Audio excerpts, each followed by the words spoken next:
டெல்லியை பொறுத்தவரையில் மகாராஜாவின் மந்திரியான அமித்ஷா அவர்களுடைய தலை அசைவு இல்லாமல் ஒரு காக்கா கூட பறக்க முடியும். நீங்க வேணா அரசாங்கத்தை கேட்டு ஒரு சிறிய போஸ்டர் ஒட்டி பாருங்கள், ஏதோ மூலை முடுக்கில் ஒட்டி பாருங்கள், அடுத்த நிமிடம் உங்கள் வீட்டில் போலீஸ் வந்து நிற்கும், உங்களை கைது செய்து விடுவார். அதாவது மகாராஜா ஒரு விஷயத்தில் தெளிவாக இருக்கிறார். என்னை பற்றியோ என்னோட அரசாங்கத்தை பற்றி யாருமே போஸ்டர்ஸ்களை ஒட்டிவிடக்கூடாது, கேள்விகளை கேட்டுவிடக்கூடாது. இதற்கான பொறுப்பை யார் கையில் கொடுத்திருக்கிறார்கள்?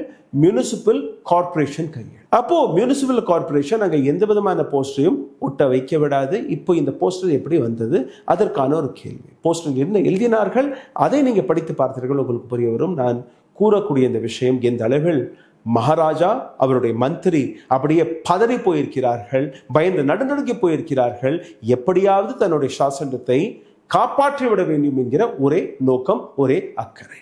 இப்போ மக்களை பார்த்தவர்கள் எதற்காக பயப்படுகிறார்கள்? ஜென்சி ரோட்டில் வந்து பெண்கள் கேள்வி கேட்கிறார்கள், அச்சே தின் ஆனே வாலே ஹே, அச்சே தின் இன்னும் வரவில்லை, புரே தின் வந்துவிடும். பெட்ரோல் டீசலின் விலையாக இருக்கட்டும், எல்பிஜி சிலிண்டராக இருக்கட்டும், இந்த நாட்டு விலைவாசியாக இருக்கட்டும், மாணவர்களுடைய பரீட்சை லீக்காக இருக்கட்டும், சிபிஎஸ்இ மாணவர்களுடைய பிரச்சனைகளாக இருக்கட்டும், ஒவ்வொரு துறையும் நீங்க பார்த்தீர்கள்னா ஃபெயிலியரை பார்த்து இப்போ மக்கள் கேள்வி கேட்க தொடங்கி